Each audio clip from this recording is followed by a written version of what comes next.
Good morning, everybody, as we continue in our spring-summer series in memory of Mrs. Edith Nussbaum. Okay, what I want to do today is on page 286. We're continuing the laws of Krias HaTorah. Before we can talk about Krias HaTorah, last time we spoke about the laws of transporting a Torah and when we have to stand and when we have to sit. Today I'll talk a very, very practical case. Unfortunately, it occurs on a regular basis. I was at a Shiva house this morning. And that is, are you allowed to actually remove a Sefer Torah from a shul? There's this misconception, I don't know where it came from. It's one of these things that some people are super makbid and some people are super meka, and the answer really is somewhere in between. As we'll see right now, very, very practical. This is practical for making a minyan, another minyan in a shul, how to build a proper shtiblach, Shiva houses, wanting to make a minyan in someone else's house, just what are the parameters? So take a look at source 11. It says that we're going to skip over the Yerushalmi. 11. B'nei Adam achavushim bebeis asurim. People who are in jail, people who are incarcerated.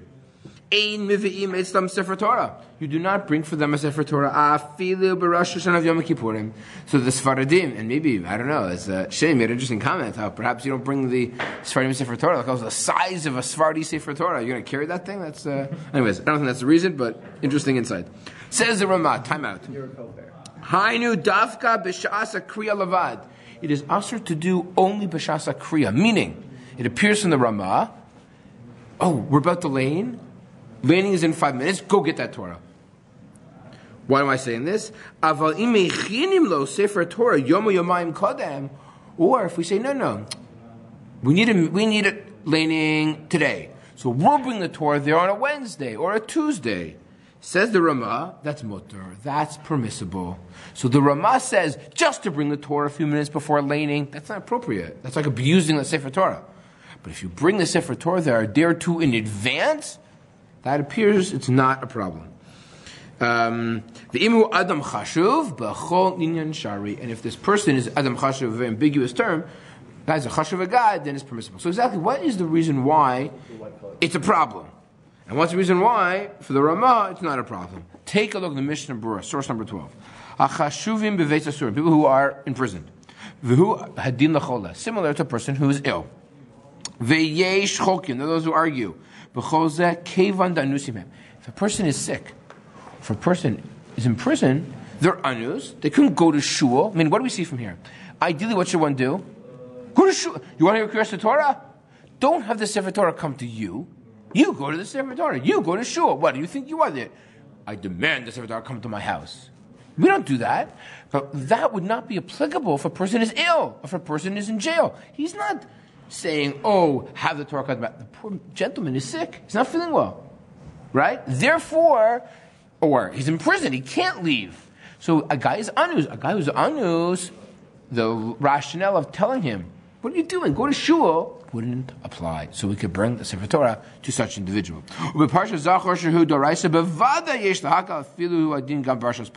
Fine. Now, we don't bring it. What's the rationale behind the Mishnah Berurah is explaining the rationale of the Mechaber, why we don't bring a Sefer Torah to a person's house. Hatam zilzul Sefer Torah. Why? What's the kavod? The kavod is we go to a Sefer Torah. We don't make a Sefer Torah come to us. That's the Aibur halacha shekasuv the dav kakshin shamasara. Vakshin shamasara chavushim mutter. So then says the Mishnah Berurah, even the Mechaber would agree that if there's 10 men who are in jail and need a Sefer Torah, then it would be agreed that you bring it there. So what case is he referring to? Not when there's 10 men. There's only 6 guys. And they just want a Sefer Torah, just to read from Sefer Torah. No, that's not appropriate. Okay, this is big chiddush. I would not have assumed that if not for their this interpretation. So we see that if there's 10 people who need a Sefer Torah in jail, you go. You bring it to them.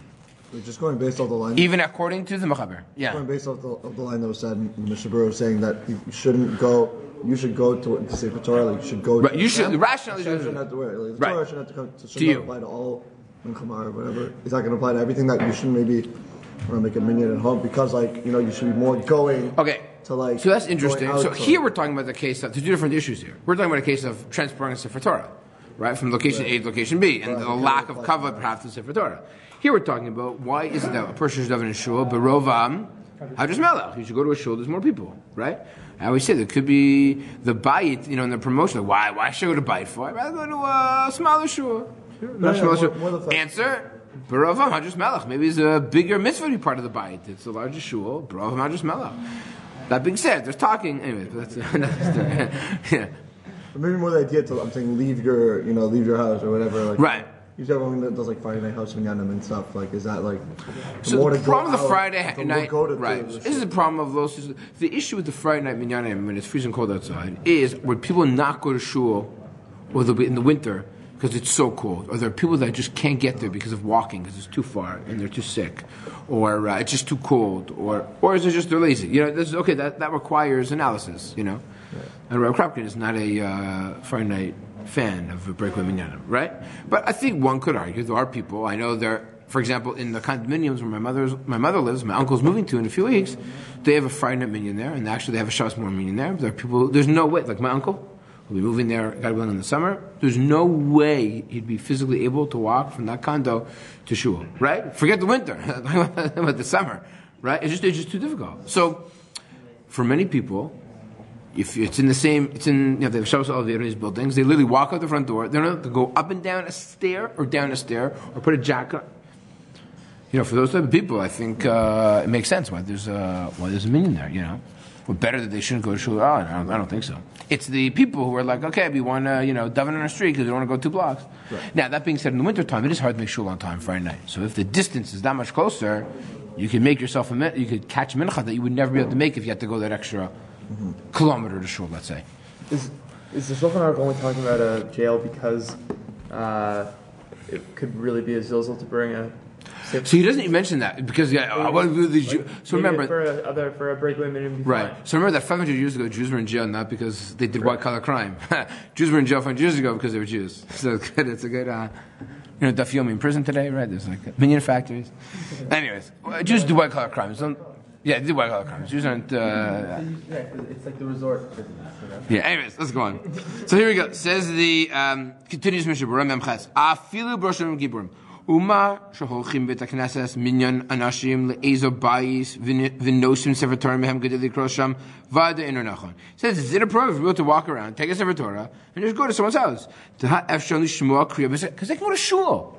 If there's an option that they can go to shul, how could you bring a sefer Torah to someone's house? It's not appropriate. But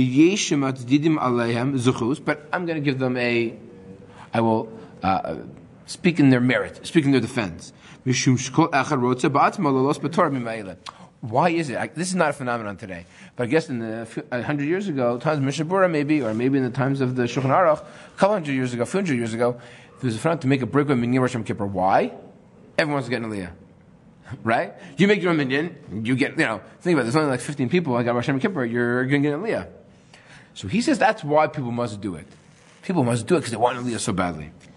No, not good enough. I don't believe that, meaning getting an aliyah Rosh Yom Kippur is sufficient in order to mezal Sefer Torah,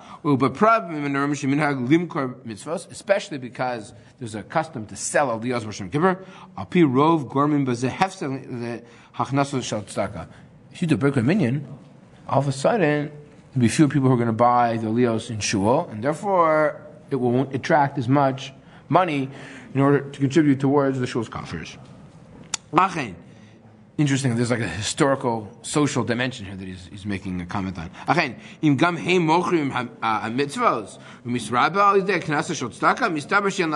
says, you know what? These breakaway minyanim are generating more money for tzedakah. All right, I'm willing to forego if it's going to generate more money for tzedakah. By the way, one of the I'll give you a practical example in Thornhill in the Beit. There's a minyan. I don't know if any of you have a minyan in Rosh Yom Kippur in where the kollel is. In the Malevsky Beis Medrash, right? Formerly Or Samech.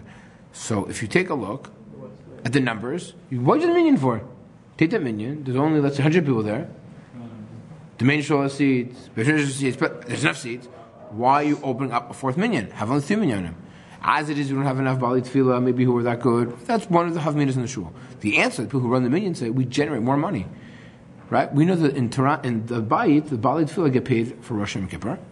But the amount of money that the aliyahs generate outweighs the amount of money that it costs. So it generates more money for tzedakah. So that's our argument. Like, don't close this down. We like it. The shul doesn't lose anything, right? We gain, in fact. The shul gains from it. Anyways,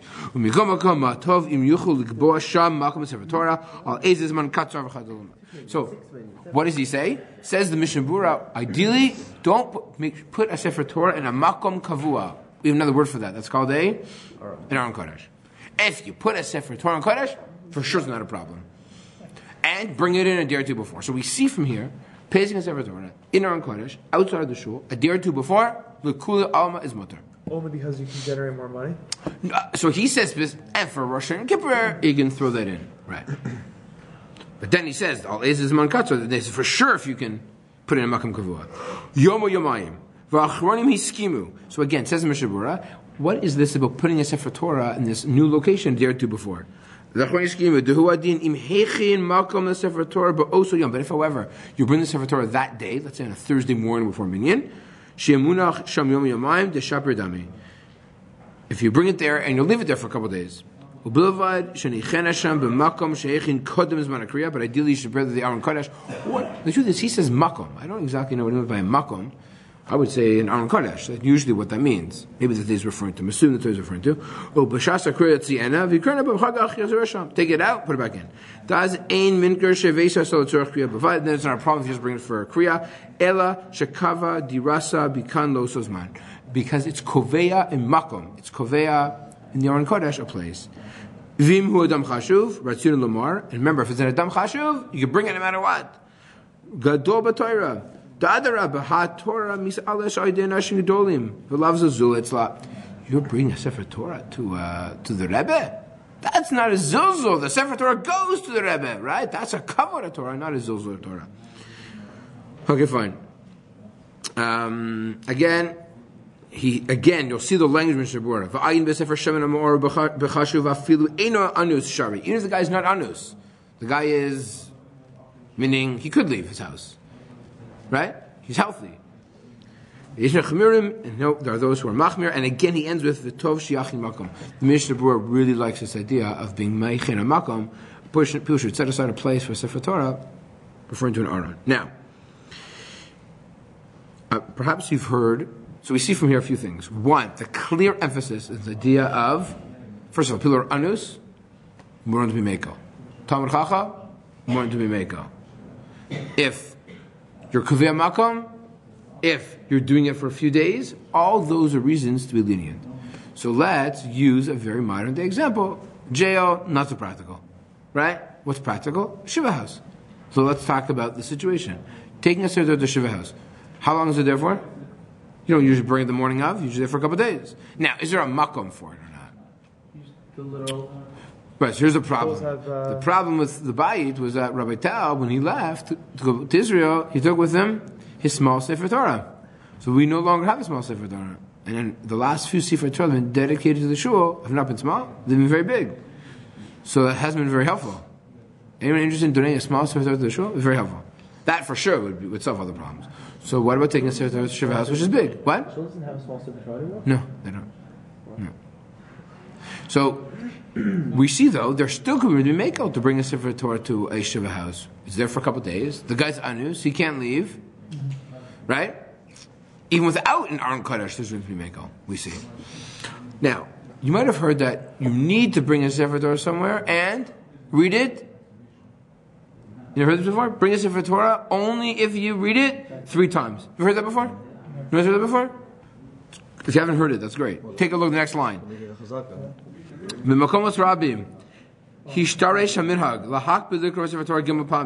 a minhag that people read a Torah 3 times before you put it back. Listen to these words. There's no source to bring a Torah 3 times. More so. There's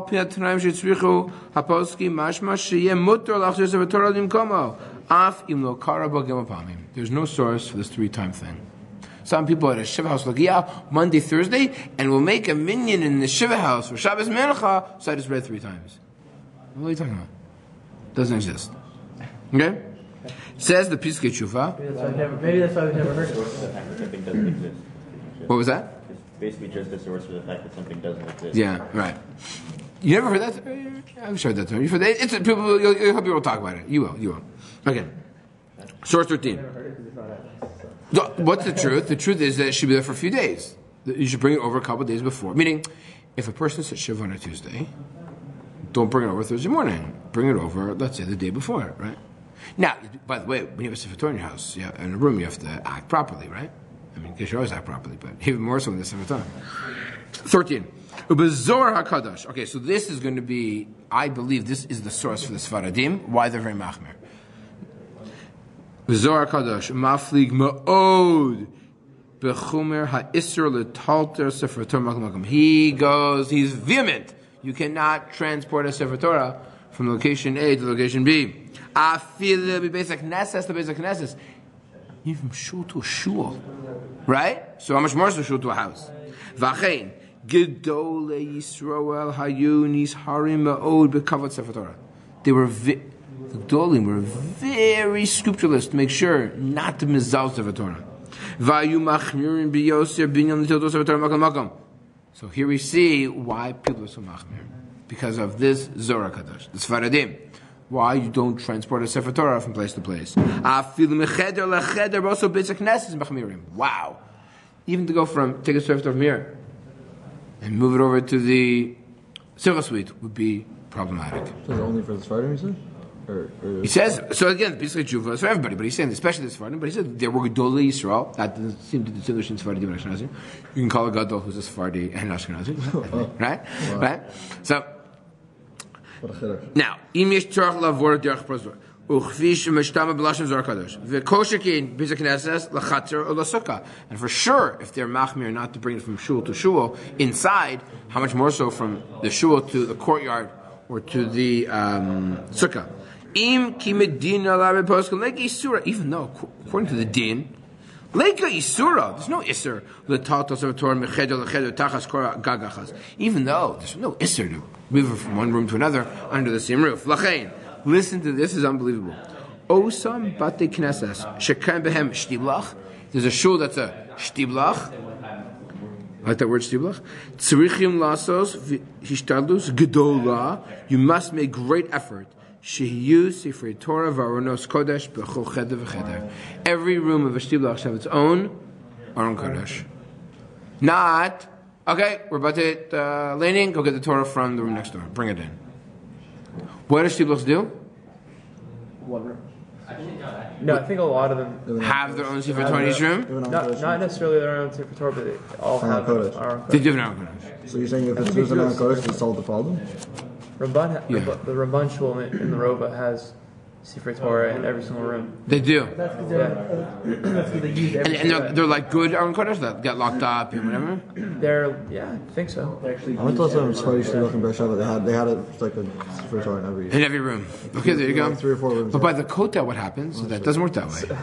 For obvious reasons. On Shavuos morning, this year I davened in a minyan where they didn't even have a table for the Sefer Torah. The guy who was laying it was just holding it. No way. Like that. Yeah. That's pretty wild. Why is there no table? Because there's so many people, and there's so many people at the actual kotel, so we made a minyan in the square, in the plaza. Because it was packed. It's so packed, so we just made a big minyan in the plaza, and then he was just reading it like that. Wow, that's like. Someone at least holding the other end? Yeah, for a little bit. Like when he was laying, it was just but it was super small. No, it was a normal size Torah. What? So Dwayne the Rock Johnson. While he stayed up all night, that is very scary. He stayed up all night, outside in the heat. Yeah. You guys live in Nates, I assume, no? Yeah. Wow, that's pretty intense. Okay, let's go on. So wait, does this solve the problem of carrying Sefer Torah from one place to the other? Aron Kodesh for sure. Yeah, for sure. But even if there's no Torah in Aron Kodesh, just carrying it from one place to the other would be okay? Yeah. V'yasu, let's read on. V'yasu b'chadir Aron Kodesh mechubad. It shouldn't just be, it should be a proper Aron Kodesh. That's mechubad chazak, u'meshumar mehezek. V'nefila, make sure that the Sefer Torah won't fall, get destroyed, get ruined. V'gneva has to be under lock and key. Ach im ein Aron Kodesh chazak, if it's not strong, not durable. You must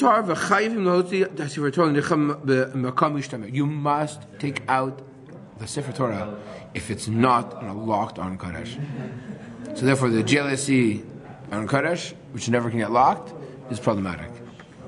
But we do this around all the time. What? The door's locked. Really? We're to the shul? No, to the Hillel. I meant right now. Yes, no, that is true. I meant upstairs, down in Kodesh, which is wheeled into that room, the utility room. In fact, everyone knows it's always available, so if they find the key down in Kodesh, just take that one. Interesting. Okay. But you can argue maybe it's Meshumar. We have security in the shul, we have guards, you have... JLIC brings in a lot of money to the shul. Oh, yeah. By security team. By security team. Okay, fine. And what does he say? To do But if you're going to bring in a Sefer Torah and you don't run Kodesh, you should bring it in before Minyan starts and leave it there until after Minyan. Not, like you see sometimes, people whisk it away once it's done. No, don't whisk it away after Krias HaTorah in camp. The sun is an issue in camp, right? If you bring a Sefer Torah, no, the Sefer Torah should remain until the end of Minyan. At the end of Minyan, then with the Sefer Torah. Don't just whisk in a Sefer Torah and whisk it out. Like on camping trip. A camping trip, being an example. Let's say, right? People, although they try not to do camping trips on a landing day, or if they do, they'll maybe land later. It happens, yeah. It happens. Right. Whenever you have a 3-day trip, it happens. Yeah, 3-day trip. Of course, that was Tuesday's topic. Right? I can't go 3 days without Torah. Okay. Although the truth is, you can get back. Like you can leave on after Shacharis one day, right? So how can you bring a Sefer Torah to, let's say you have a Shabbaton at Camp George? So there's an Kodesh at Camp George. They have a Yeah. And again, if you're leaving it there, you bring it up on a Friday. You're not letting it till Shabbos. You're leaving it there till Sunday. It could be not as well, right? And again, look at his language. His lesson says you're obligated to. I think this is what's important. Not achiyuv. You should make an effort. Meaning, if you're making a shtiblach, let's say you're the shtiblach, and you know this is your long-term plan, so plan accordingly. Once you're already building a shtiblach, having a Kodesh in each minyan, it's not the biggest deal, right? But if you're doing something like one-time shot, it's different. And